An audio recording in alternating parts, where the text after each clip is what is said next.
السلام عليكم ورحمة الله وبركاته.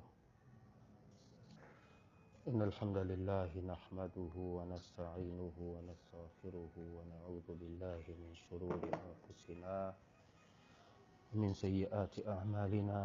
من يهده الله فلا مضل له ومن يضلل فلا هادي له. أشهد أن لا إله إلا الله وحده لا شريك له. أشهد أن محمدا عبده ورسوله. يا أيها الذين آمنوا اتقوا الله حق تقاته ولا تموتن إلا وأنتم مسلمون.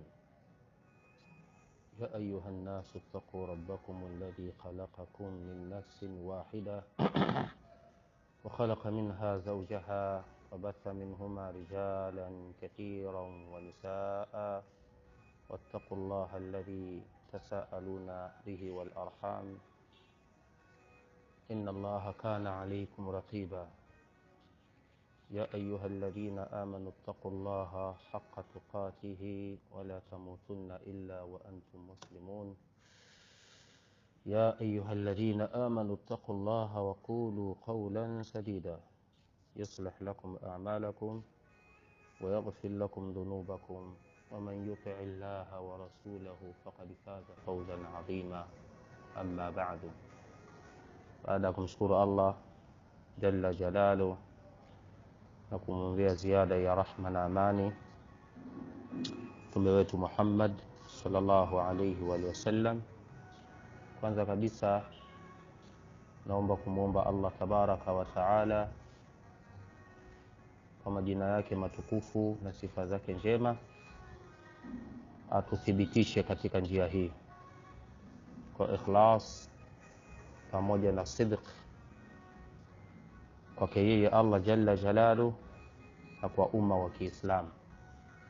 Aturuzuku ikhlas fi alqawl wal amal, na atuwafikishe kwa kila ambacho yeye anakipenda na anakiridhia, kwa sababu ni ukweli usiofichika ambao wengi wa watu hawaujui.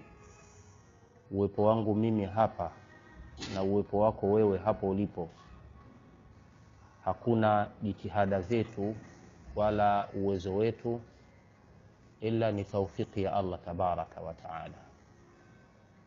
Na ni kwa nini sasa Allah subhana ametuwafikisha tuwepo hapa sasa hivi? Bila shaka Allah ameamua kututumia sisi. Allah kaamua kututumia sisi kwa ajili ya yani kuyafanyisha kazi mafundisho yake. Allah kaamua kututumia sisi ili mafundisho yake yafanye kazi, ili mafundisho ya Mtume Muhammad sallallahu alaihi wasallam yafanye kazi. Na moja ya fadhila kubwa ya Allah kwa mja wake ni kumtumikisha kwenye dini. Moja ya fadhila kubwa alizonazo mwanadamu kutoka kwa Allah tabaraka wa taala ni kumtumikisha mja huyo katika dini. Qur'ani ikiachwa kama ilivyo kwenye makaratasi tabakia vile vile, miaka nenda miaka rudi. Sunna sahiha za Mtume Muhammad sallallahu alaihi wasallam zikiachwa kwenye vitabu Sahih Bukhari, Sahih Muslim, yale maandishi yakiachwa kama vile yalivyo, yatabakia vile vile, miaka nenda miaka rudi.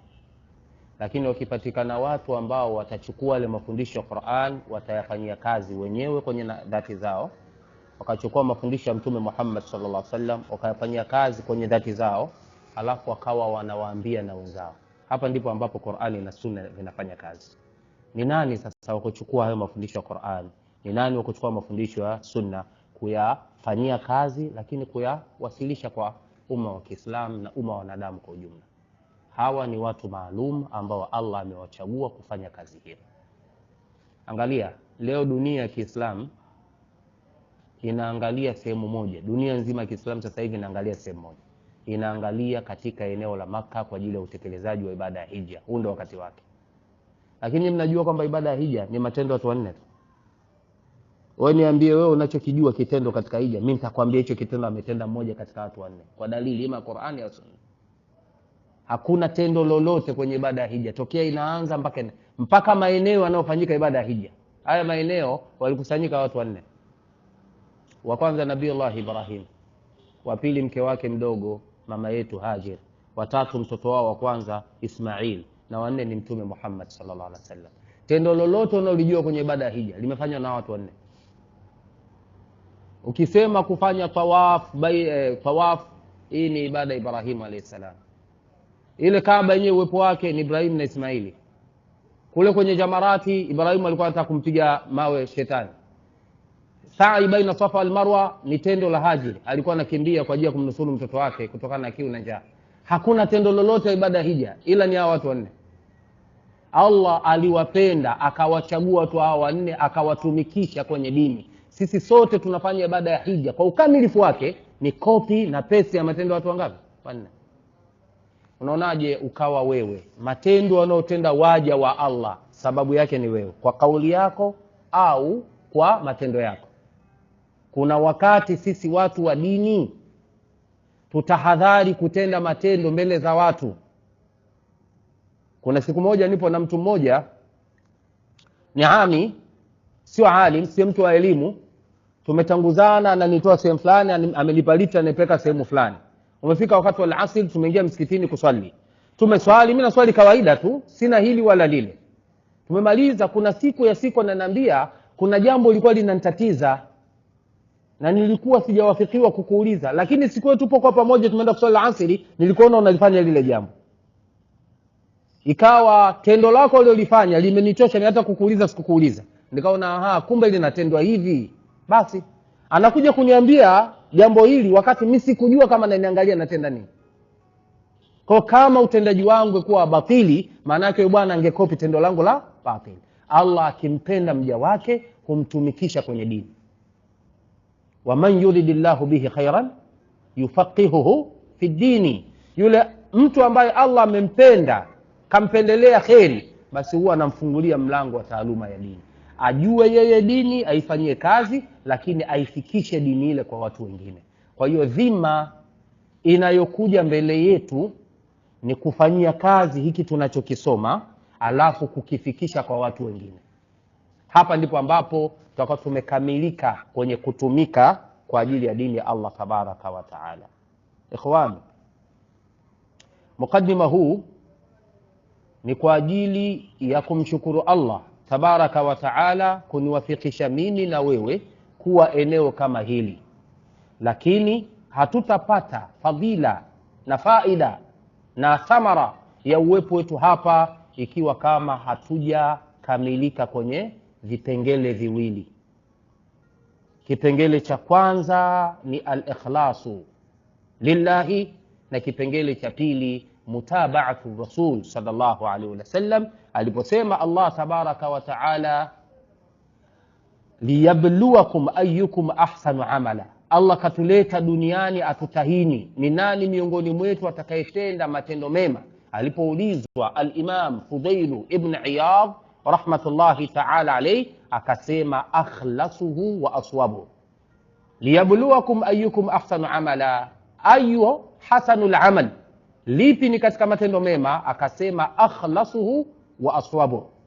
Haya matendo mema ambayo Allah katutaini ili aone nani miongoni mwetu atatenda matendo mema, haya matendo mema ni yale ambayo yana ikhlasi ndani yake na yana sawabu ndani yake. Sawab, kupatia. Sawa? Kupatia alivyofanya Mtume Muhammad alayhi salatu wassalam. Akasema idha kana al-amalu khalisan wa lam yakun sawaban lam yuqbal.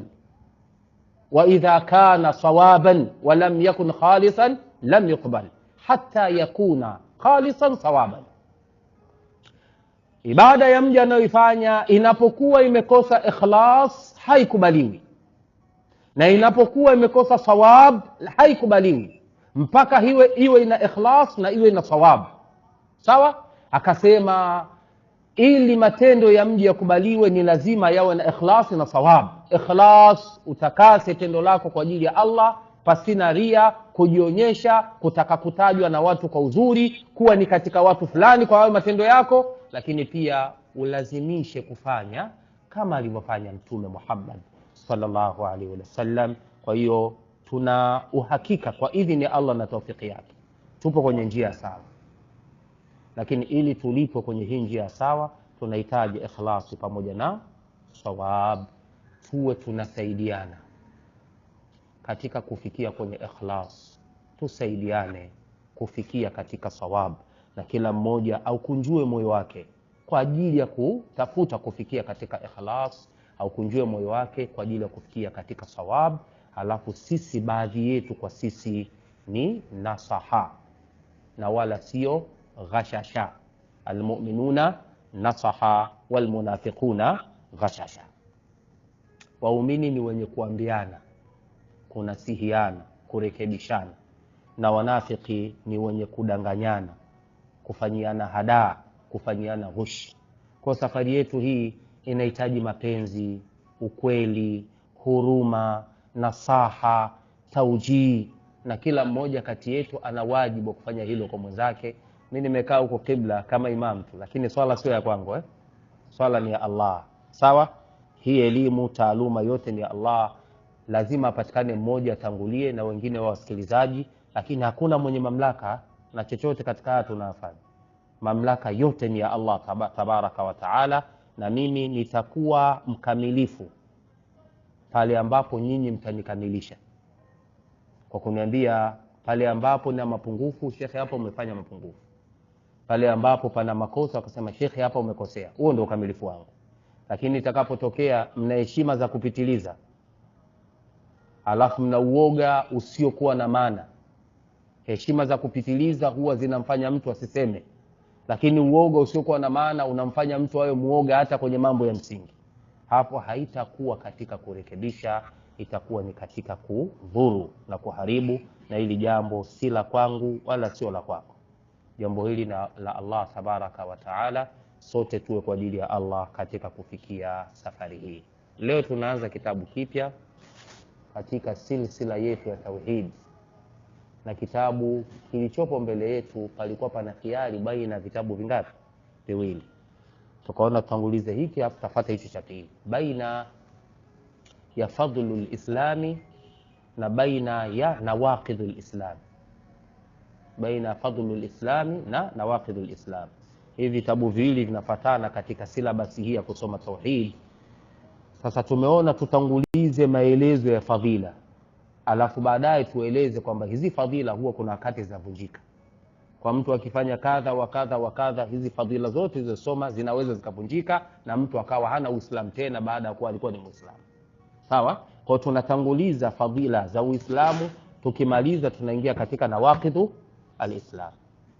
Sawa ikhwan? Na hivi vyote ni vitabu kama ambavyo tumeshaeleza hapo mwanzo.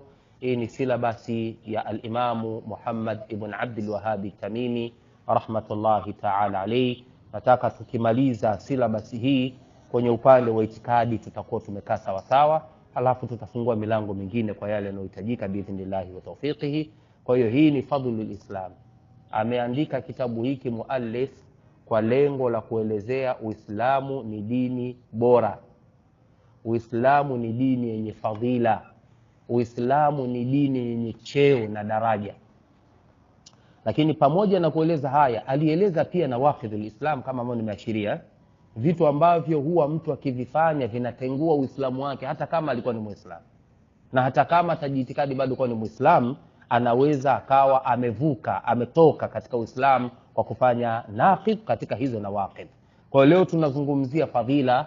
Milango iliyopo ndani ya kitabu hiki yote imeelezea fadhila za Uislamu na namna gani Muislamu huyu atakuwa katika fadhila hizo akiwa amesimama na hayo ambayo ametajwa. Mwanzo kabisa amefungua maelezo yake na kauli ya Allah subhanahu wa ta'ala iliyopo katika suratu Al-Maida aya 3. Allah anasema al-yawma, siku hii ya leo ilikuwa ni siku ya Ijumaa na ilikuwa ni siku ya Arafa. Ilikuwa katika mwezi wa Dhulhijja, ilikuwa ni tarehe 9 mwaka wa 10.